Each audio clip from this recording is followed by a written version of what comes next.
Hi everyone, welcome to our YouTube channel keep it simple. आज के video में हम बात करेंगे इन्फोसिस की, जिन्होंने आज यानी कि 12 जनवरी को अपने थर्ड क्वार्टर के रिजल्ट्स डिक्लेयर किए हैं। कंपनी के नंबर्स उम्मीद से काफी बेहतर रहे हैं। तो अगर आज इन्फ्लेशन डेटा जो यूएस और इंडिया का रिलीज होना है, अगर उसमें कोई सरप्राइज नहीं हुआ तो हो सकता है कि कल इन्फोसिस के शेयर में अच्छी खासी बढ़ोतरी देखी जाए। तो आज के वीडियो में हम इस टॉपिक को डिटेल में डिस्कस करेंगे और ये भी बात करेंगे कि क्या करंट प्राइस पे आपको इन्फोसिस का शेयर लेना चाहिए या नहीं। और आगे बढ़ने से पहले अगर आपने अभी तक चैनल को सब्सक्राइब नहीं किया तो प्लीज सब्सक्राइब करके हमें मोटिवेट कीजिए। तो सबसे पहले अगर हम थर्ड क्वार्टर के रिजल्ट्स की ओवरऑल समरी के बारे में बात करें, तो कंपनी का जो नेट प्रॉफिट है वो पिछले साल के मुकाबले 13.4% बढ़ा है और पिछले क्वार्टर के मुकाबले ये 9.4% बढ़ के 6,586 करोड़ रहा है। और कंपनी का जो कंसोलिडेटेड रेवेन्यू है वो पिछले साल के मुकाबले 20.2% और पिछले क्वार्टर के मुकाबले 4.9% बढ़ के 38,318 करोड़ रहा है।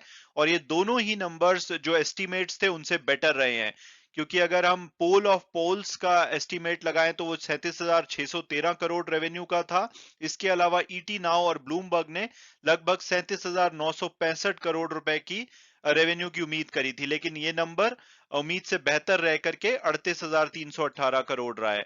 और वहीं अगर प्रॉफिट आफ्टर टैक्सेस की बात की जाए तो पोल ऑफ पोल्स के हिसाब से 6,418 करोड़ रुपए की उम्मीद थी और ईटी नाउ के हिसाब से 6,550 करोड़ और ब्लूमबर्ग के हिसाब से 6,465 करोड़। तो इन सभी नंबर्स को बीट करते हुए इनके एक्चुअल जो प्रॉफिट आफ्टर टैक्सेस हैं वो 6,586 करोड़ रहे हैं। तो ओवरऑल कंपनी ने एस्टिमेट्स को बीट किया है। ऑपरेटिंग मार्जिन की बात की जाए तो पिछले साल के मुकाबले तो 2% कम हुए हैं। पिछले साल ये 23.5% थे, इस क्वार्टर में 21.5% आए हैं। हालांकि पिछले क्वार्टर में भी 21.5% थे, तो पिछले क्वार्टर के बराबर रहे हैं। यहाँ पे एनालिस्ट ने उम्मीद लगाई थी कि 21.8% रह सकते हैं। तो यहाँ पे थोड़ा सा कंपनी ने डिसअपॉइंट किया है। इसके अलावा अगर हम अट्रीशन रेट यानी कि जो एम्प्लॉइज कंपनी छोड़ के जाते हैं उसकी बात करें, तो 12 मंथ ट्रेलिंग बेसिस पे पिछले क्वार्टर में 27.1% अट्रीशन था, जो कि अच्छा खासा गिर करके अब 24.3% रह गया है। तो यहाँ पे बहुत ही पॉजिटिव न्यूज है कंपनी के लिए। इसके अलावा अगर large deal total contract value की बात की जाए तो पिछले 8 क्वार्टर के सबसे ज्यादा कॉन्ट्रैक्ट कंपनी ने थर्ड क्वार्टर में जीते हैं, 3.3 बिलियन डॉलर के। सेकेंड क्वार्टर में 2.7 बिलियन था ये नंबर और फर्स्ट क्वार्टर में 1.7 बिलियन। और इन सब के अलावा जो सबसे अच्छी न्यूज कंपनी के लिए आई है कि इन्होंने जो रेवेन्यू गाइडेंस है फाइनेंशियल ईयर 2023 के लिए, उसको 15 से 16% से बढ़ा करके 16 से 16.5% कर दिया है। और ज्यादातर एनालिस्ट यहाँ पे मान रहे थे कि कंपनी अपनी रेवेन्यू की जो ग्रोथ गाइडेंस है उसको पिछले क्वार्टर की तरह सेम रखेगी। तो ये नंबर कंपनी का जो शेयर प्राइस है उसको काफी ऊपर ले जा सकता है। इसके अलावा अगर कांस्टेंट करेंसी डिजिटल ग्रोथ की बात करें तो 21.7% रही है। ऑपरेटिंग मार्जिन हमने डिस्कस कर लिया। ईपीएस में 13.4% ईयर ओवर ईयर इंक्रीज देखा गया है। तो ओवरऑल हम कह सकते हैं कि नंबर्स जबरदस्त रहे हैं।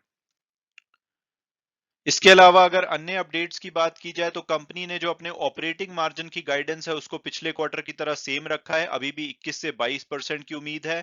इसके अलावा अगर बायबैक की बात की जाए, कंपनी ने, आपको याद होगा, पिछले क्वार्टर में ओपन मार्केट से बायबैक अनाउंस किया था, तो कंपनी ने अपडेट किया है कि ये 51.5% जो टोटल बायबैक था 9,300 करोड़ का, उसमें से 51.5% यानी कि 4,790 करोड़ रुपए के शेयर्स खरीद चुके हैं और इनको एवरेज प्राइस 1,531 रुपए पे लिया गया है।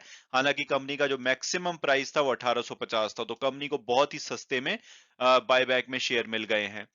इसके अलावा अगर वर्टिकल वाइज देखा जाए तो फाइनेंशियल सर्विसेज में सबसे कम ग्रोथ देखी गई है। यहाँ पे रेवेन्यू सिर्फ 2.2% बढ़ा है पिछले साल के मुकाबले।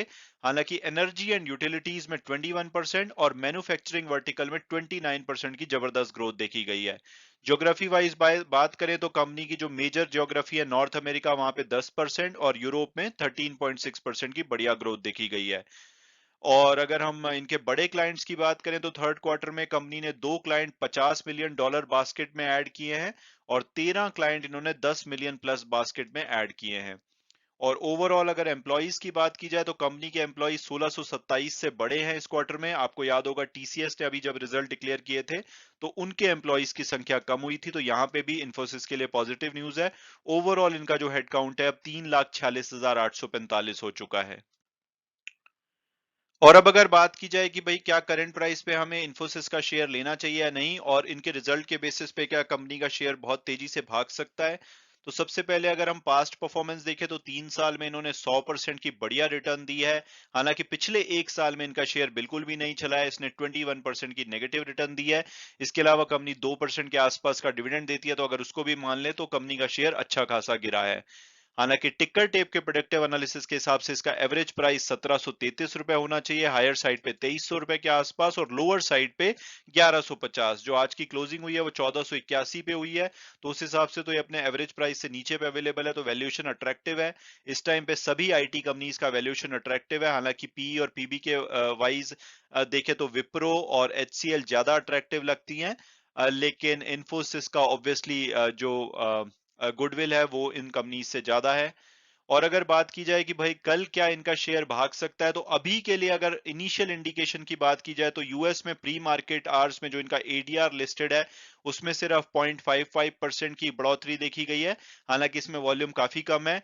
और इसके अलावा दो इंपॉर्टेंट डेटा और आने हैं आज 5:30 बजे भारतीय समय के अनुसार। भारत का जो इन्फ्लेशन का नंबर है दिसंबर का वो आएगा, और इसके बाद 7 बजे भारतीय टाइम के हिसाब से यूएस का इन्फ्लेशन का नंबर आएगा। तो अगर ये दोनों नंबर में कोई सरप्राइज नहीं आता और ये नंबर अच्छे आते हैं, तो मुझे लगता है कि कल इनका शेयर काफी अच्छे से भाग सकता है। हालांकि वीडियो क्लोज करने से पहले मैं हमेशा की तरह डिस्क्लेमर दूंगा कि जो भी व्यूज हैं वो मेरे पर्सनल हैं। अगर आप किसी भी शेयर में इन्वेस्ट करना चाहते हैं तो अपनी फर्दर रिसर्च के बेसिस पे ही कीजिए। Thanks so much for watching the video and God bless you all.